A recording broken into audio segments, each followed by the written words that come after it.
The Immortal Life of Henrietta Lacks by Rebecca Skloot. Chapter 5. Blackness be Spreadin all inside. Henrietta knew nothing about her cells growing in a laboratory. After leaving the hospital, she went back to life as usual. She'd never loved the city, so almost every weekend she took the children back to Clover, where she worked the tobacco fields and spent hours churning butter on the steps of the home house.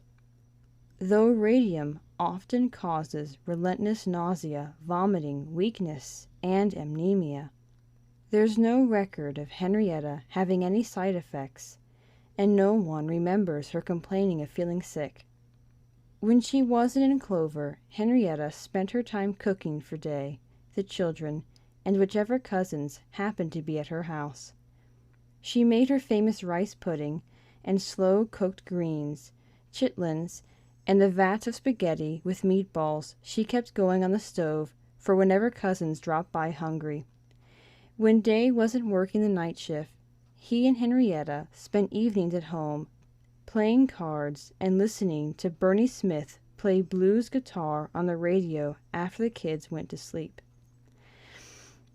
On the nights Day worked, Henrietta and Sadie would wait until the door slammed, count to 100, then jump out of bed, put on their dancing clothes, and sneak out of the house, careful not to wake the children. Once they got outside, they'd wiggle their hips and squeal, scampering down the street to the dance floors at Adam's Bar and Twin Pines. "We used to really swing out heavy," Sadie told me years later. "We couldn't help it. They played music that when you heard it just put your soul into it. We'd two-step across the floor, jiggle to some blues, then somebody maybe put a quarter in there and play a slow music song, and Lord, we'd just get out there and shake and turn around and all like that." She giggled like a young girl. "It was some beautiful times." And they were beautiful women. Henrietta had walnut eyes, straight white teeth, and full lips. She was a sturdy woman with a square jaw, thick hips, short muscular legs, and hands rough from tobacco fields and kitchens. She kept her nails short so bread dough wouldn't stick under them when she needed it, but she always painted them a deep red to match her toenails. Henrietta spent hours taking care of those nails, touching up chips and brushing on new coats of polish. She'd sit on her bed, polish in hand, hair high on her head in curlers, wearing the silky slip she loved so much she hand-washed it each night. She never wore pants, and rarely left the house without pulling on a carefully pressed skirt and shirt, sliding her feet into her tiny open-toed pumps, and pinning her hair up with a little flip at the bottom. "Just like it was dancing toward her face," Sadie always said. "Henny made life come alive. Being with her was like being with fun," Sadie told me, staring toward the ceiling as she talked. "Henny just loves peoples. She was a person that could really make the good things come out of you." But there was one person Henrietta couldn't bring out any good in. Ethel, the wife of their cousin, Galen, had recently come to Turner Station from Clover, and she hated Henrietta. Her cousins always said it was jealousy. "I guess I can't say's I blame her," Sadie said. "Galen, that husband of Ethel's, he was liking Henny more than he liked Ethel. Lord, he followed Henny. Everywhere she'd go, there go Galen. He tried to stay up at Henny's house all the time when Day was gone to work. Lord, Ethel was jealous. Made her hateful to Henny, something fierce. Always seemed like she wanted to hurt Henny." So Henrietta and Sadie would giggle and slip out the back to another club any time Ethel showed up. When they weren't sneaking out, Henrietta, Sadie, and Sadie's sister Margaret spent evenings in Henrietta's living room, playing bingo, yelling, and laughing over a pot of pennies, while Henrietta's babies, David Jr., Deborah, and Joe, played with the bingo chips on the carpet beneath the table. Lawrence was nearly 16, already out having a life of his own. But one child was missing, Henrietta's oldest daughter, Elsie. Before Henrietta got sick, she took Elsie down to Clover every time she went. Elsie would sit on the stoop of the home house, staring into the hills and watching the sunrise as Henrietta worked in the garden. She was beautiful, delicate and feminine like Henrietta, who dressed her in homemade outfits with bows and spent hours braiding her long brown curls. Elsie never talked. She just cawed and chirped like a bird, and she waved her hands inches from her face. She had wide chestnut eyes that everyone stared into, trying to understand what went on in that pretty head. But she just stared back, unflinching, her eyes haunted with fear and sadness that only softened when Henrietta rocked her back and forth. Sometimes Elsie raced through the fields, chasing wild turkeys, or grabbing the family mule by the tail and thrashing against him until Lawrence pulled her off. Henrietta's cousin, Peter, always said God had that child from the moment she was born, because that mule never hurt her. It was so mean it snapped at air like a rabid dog and kicked at the wind, but it seemed to know Elsie was special. Still, as she grew, she fell, she ran into walls and doors, burned herself against the wood stove. Henrietta made Day drive her and Elsie to revival meetings so preachers in tents could lay hands on Elsie to heal her. But it never worked. In Turner Station, sometimes Elsie bolted from the house and ran through the streets screaming. By the time Henrietta got pregnant with baby Joe, Elsie was too big for Henrietta to handle alone, especially with 2 babies. The doctors said that sending Elsie away was the best thing. So now she was living about an hour and a half south of Baltimore at Crownsville State Hospital, formerly known as the Hospital for the Negro Insane. Henrietta's cousins always said a bit of Henrietta died that day they sent Elsie away, that losing her was worse than anything else that happened to her. Now, nearly a year later, Henrietta still had Day or a cousin take her from Turner Station to Crownsville once a week to sit with Elsie, who'd cry and cling to her as they played with each other's hair. Henrietta had a way with children. They were always good and quiet when she was around, but whenever she left the house, Lawrence stopped being good. If the weather was nice, he'd run to the old pier in Turner Station where Henrietta had forbidden him to go. The pier had burned down years earlier, leaving tall wooden pilings that Lawrence and his friends liked to dive from. One of Sadie's sons nearly drowned out there from hitting his head on a rock, and Lawrence was always coming home with eye infections that everyone blamed on the water being contaminated by Sparrow's Point. Any time Henrietta got word that Lawrence was at the pier, she'd storm down there, drag him out of the water, and whip him. "Ooh, Lord," Sadie said once. "Henny went down there with a switch. Yes, Lord, she pitched a boogie like I'd never seen." But those were the only times anyone could ever remember seeing Henrietta mad. She was tough, Sadie said. Nothing scared Henny. For a month and a half, no one in Turner Station knew Henrietta was sick.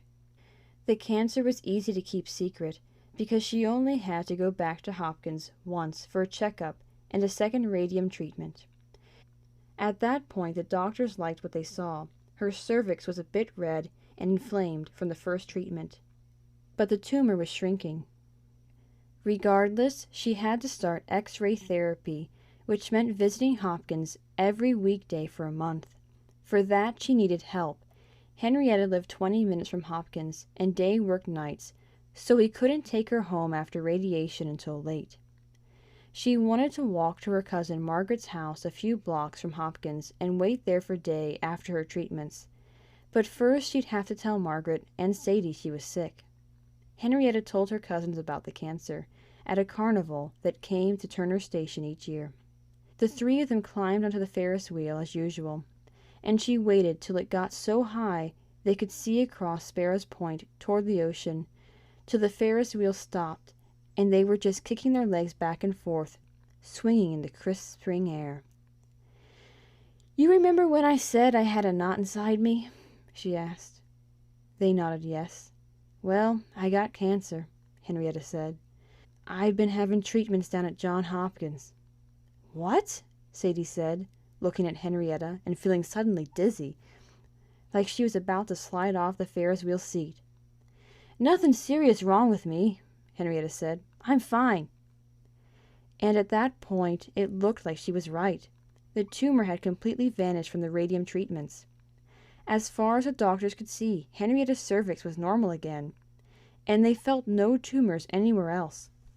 Her doctors were so sure of her recovery that while she was in the hospital for her second radium treatment, they'd perform reconstructive surgery on her nose, fixing the deviated septum that had given her sinus infections and headaches her whole life. It was a new beginning. The radiation treatments were just to make sure there were no cancer cells left anywhere inside her. But about 2 weeks after her second radium treatment, Henrietta got her period. The flow was heavy, and it didn't stop.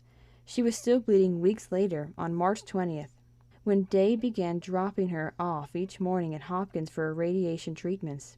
She'd change into a surgical gown, lie on an exam table with an enormous machine mounted on the wall above her, and a doctor would put strips of lead inside her vagina to protect her colon and lower spine from the radiation.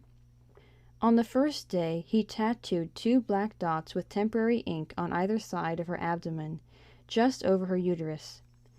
They were targets, so he could aim the radiation into the same area each day, but rotate between spots to avoid burning her skin too much in one place. After each treatment, Henrietta would change back into her clothes and walk the few blocks to Margaret's house, where she'd wait for Day to pick her up around midnight. For the first week or so, she and Margaret would sit on the porch playing cards or bingo, talking about the men, the cousins, and the children. At that point, the radiation seemed like nothing more than an inconvenience. Henrietta's bleeding stopped, and if she felt sick from the treatments, she never mentioned it. But things weren't all good. Toward the end of her treatments, Henrietta asked her doctor when she'd be better so she could have another child.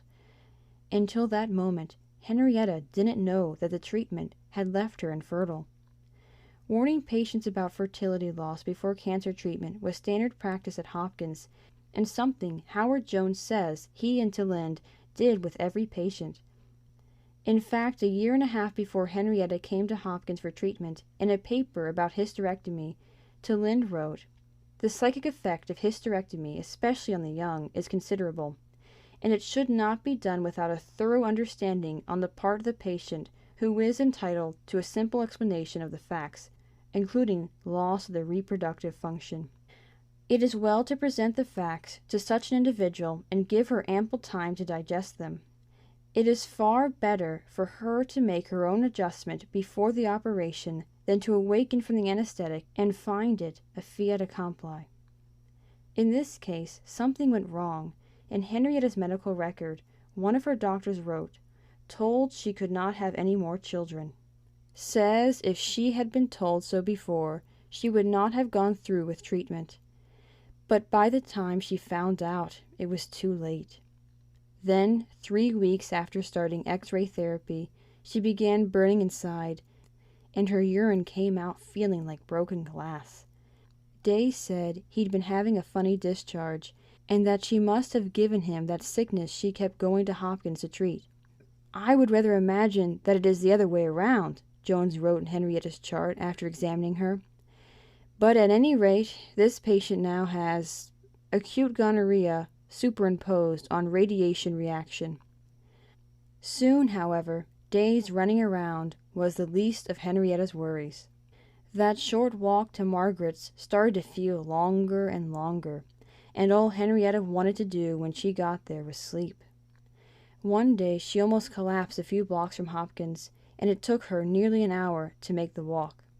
After that, she started taking cabs. One afternoon, as Henrietta lay on the couch, she lifted her shirt to show Margaret and Sadie what the treatment had done to her. Sadie gasped. The skin from Henrietta's breast to her pelvis was charred a deep black from the radiation.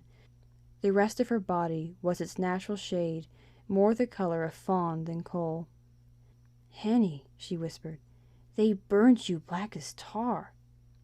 Henrietta just nodded and said, "Lord, it just feels like that blackness be spreadin' all inside me."